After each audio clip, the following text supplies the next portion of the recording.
जनता परिवर्तन का मन बना चुकी है और जनता परिवर्तन करके बिहार में बदलाव लाएगी और 2025 में इंडिया गठबंधन चीज है कि अपने देश की बात यहाँ नहीं करनी है। बात हम जब पाकिस्तान पे कर रहे हैं, विश्व के अनेक देशों के बारे में कर रहे हैं, तो अपने देश के बारे में हम निश्चित रूप से लाहौर, इस्लामाबाद और पाक अधिकृत कश्मीर को हम कब्जा करेंगे। मोदी जी और उनके गृह मंत्री अमित शाह जी इस बयान को भारत की जनता के समक्ष रखे और नहीं तो माफी मांगे। ट्रंप के डर से हमने सीज फायर की घोषणा कर दी। यानी आपका कहना है कि मोदी जी ट्रंप के डर से ही? बिल्कुल, मोदी जी को मैं कहता हूं कि ट्रंप के डर से ये आस लगाकर बैठी थी कि पीओके जो पाक अधिकृत कश्मीर है हमारा, वो हम दखल करते हैं कि नहीं, लेकिन हम तो दखल करने में नाकाम हैं। मैं हूं प्रतिमा भारद्वाज और आप देख रहे हैं टाइम फैक्ट्स न्यूज। आज हमारे साथ हैं सदर विधायक संजय तिवारी जी। ये बात करेंगे आज हम सिंदूर ऑपरेशन पे, सीज फायर पे और बीजेपी का तिरंगा यात्रा के जवाब में जय हिंद यात्रा कांग्रेस निकाल रही है। जी, सबसे पहले आपको हमारे चैनल में स्वागत है। मैं आपको धन्यवाद देता हूँ, आपके चैनल को धन्यवाद देता हूँ कि आपने अच्छे समय पे, जबकि भारत सरकार के 3 कैबिनेट मिनिस्टर आ रहे हैं और आपका इंटरव्यू आपका चैनल हमसे ले रहा है, इसके लिए मैं धन्यवाद आपके चैनल को और आपको दे रहा हूँ। देखिए, क्या बीजेपी के तिरंगा यात्रा के जवाब में कांग्रेस जय हिंद यात्रा निकाल रही है? देखिए, तिरंगे का तो सम्मान है जी, और जय हिंद यात्रा जो मेरी पार्टी के द्वारा निकाला जा रहा है, ये स्वागत योग्य है। और तिरंगा और तीनों सेनाओं को, चाहे वो थल सेना हो, वायुसेना हो, जल सेना हो, हम तीनों सेना के अदम्य साहस को सम्मान करते हैं। उनके शौर्य और पराक्रम का मैं अपने तरफ और अपने पार्टी की तरफ से बधाई देता हूं। कैसे ही उनका पराक्रम और शौर्य भारत के लिए चमकता और दमकता रहे। मैं तीनों सेना के तीनों टुकड़ियों को, तीनों अंगों को मैं ससम्मान अपना आदर और अपनी पार्टी की तरफ से उनको सम्मान दे रहा हूं।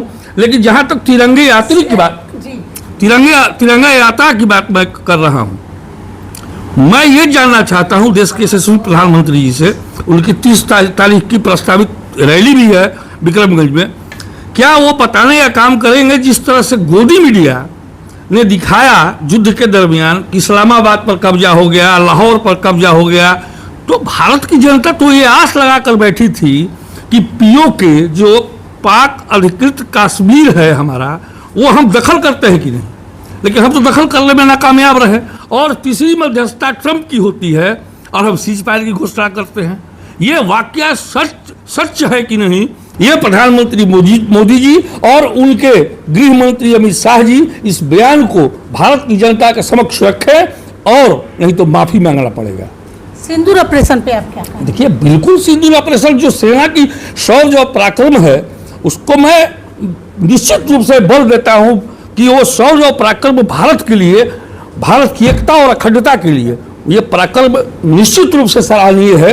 लेकिन जो प्रधानमंत्री जी और गोदी मीडिया जिस तरीके से इस प्रचार तंत्र को भारत की जनता के बीच में दिखाने का काम कर रही है, वो फेल्योर है। हमने कहीं भी किसी पाकिस्तान की धरती पे हमने कब्जा करने का काम नहीं किया। और मैं तो उस आयरन लेडी की बात करता हूं जिसको पाकिस्तान ने 2 टुकड़े कर दिए। वो अदम्य साहस होनी चाहिए थी मोदी जी के अंदर। हमारी सेना तो तैयार थी, तीनों सेनाएं तैयार थी, इनका फरमान जारी होता और ऐसा काम किया। और उसका जवाब, तिरंगा यात्रा का जवाब हम जय हिंद यात्रा से देंगे और भारत की सम्मानित जनता इस जय हिंद यात्रा के साथ कदम से कदम मिलाकर चलने का काम करेगी। कमेटियां तो अनेकों बार बनी। पेंटागन पर हमला हुआ 26/11 में, अमेरिका के पेंटागन पर हमला होता है, तो अब पूरा विश्व मानने को तैयार है कि पाकिस्तान आतंकवाद को पोष रहा है। तो अब इससे बड़ा कठोर कदम क्या होना चाहिए? और ये भेज के तमाम शिष्टमंडल को ये क्या संदेश देना चाहते हैं मोदी जी भारत के लोगों को? मेरे समझ के परे की चीज है कि अनेकों कमेटियां गठित हुई हैं इसके पहले भी, और आज भी कमेटियां गठित हो रही हैं। तो क्या पाकिस्तान में आतंकवाद नहीं है? पाकिस्तान में आतंकवाद है, पूरा विश्व मान रहा है कि पाकिस्तान आतंकवाद को प्रश्रय देता है, आतंकवादियों को रखता है, वैसे लोगों के प्रति विश्व को नहीं बताना है। ये लोग जाहिर है कि पाकिस्तान में आतंकवादी हैं और उन आतंकवादियों से निपटने में हिंदुस्तान सक्षम है, लेकिन ये दोहरी जो नीति इनकी है, न विदेशी पॉलिसी इनके पास है, न इकोनॉमिक पॉलिसी इनके पास है, कोई पॉलिसी नाम की चीज नहीं है राज्य गठबंधन के पास। ये अपनी पॉलिसी लगा करके ये देश को चलाना चाहते हैं मनमाने तरीके से। इसलिए यह बताने की जरूरत नहीं है कि पाकिस्तान में आतंकवादी पोसे और पाले जा रहे हैं। हमारे देश में ही बैठे कितने आतंकवादी हैं, जैसे ज्योति यूट्यूबर के बारे में आप क्या कहना देखिए, चाहेंगे? सबसे बड़ा चीज है कि अपने देश की बात यहाँ नहीं करनी है। बात हम जब पाकिस्तान पे कर रहे हैं, विश्व के अनेक देशों के बारे में कर रहे हैं, तो अपने देश के बारे में हम अभी बात नहीं करेंगे, क्योंकि ये हालात इस वक्त में अपने देश के बारे में कुछ कहने लायक नहीं है। मैं निश्चित रूप से ये कहूँगा कि जो तिरंगा बनाम जय हिंद यात्रा निकल रही है, मेरा जय हिंद यात्रा कांग्रेस पार्टी का सुपर हिट रहेगा और देश की जनता इसमें अपने घरों से निकल करके जय हिंद यात्रा में शामिल होने का काम करेगी। राहुल गांधी प्रधानमंत्री बनेंगे? बड़ी निश्चित बनेंगे। तो क्या लगता है कि इस बार बिहार में आपकी सरकार बनेगी? 100% इंडिया गठबंधन की सरकार बनने के लिए कोई रोक नहीं सकता है, क्योंकि अभी आप देख रहे हैं जो तमाशा चल रहा है राज्य गठबंधन में, वो तमाशा फेलियर है। महिलाओं के सम्मान के साथ खिलवाड़ हो रहा है, बेरोजगारी कितनी बढ़ गई है ये भी आप देख रही हैं, और जो स्थिति हालात बिहार के हैं इससे कोई छुपा नहीं है। इसलिए जनता परिवर्तन का मन बना चुकी है और जनता परिवर्तन करके बिहार में बदलाव लाएगी और 2025 में इंडिया गठबंधन की सरकार बनेगी। अभी बक्सर जिले में अहियारपुर का घटना जो राजपुर थाना में हुआ है, उस पर क्या आपका? देखिए, ये घटना निंदनीय है।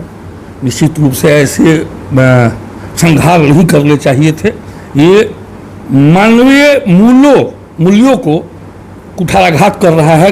ये घातक चीज़ है और हम इसकी जितनी कम भर्त्सना की जा सके अपने शब्दों में, ये निश्चित रूप से असहनीय पीड़ा है और मैं संवेदना व्यक्त करता हूँ उस परिवार के प्रति जिनके लोग मारे गए हैं।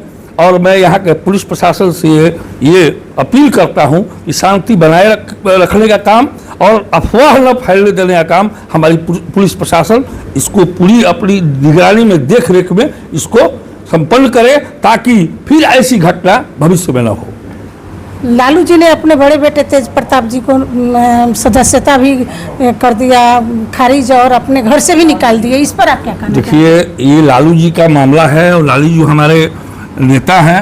लालू जी ने जो कदम उठाया है वो इंडिया गठबंधन और वास्तव में पारिवारिक मूल्यों पर आधारित इन सब घटनाक्रमों को अगर देखा जाए तो निश्चित रूप से लालू जी ने का ये कदम सही कदम है। हम इस निर्णय का स्वागत करते हैं। ये थे हमारे सदर विधायक संजय तिवारी जी। इन्होंने जो भी कहा, कैसा कहा, ये आप कमेंट में जरूर लिखिएगा। धन्यवाद।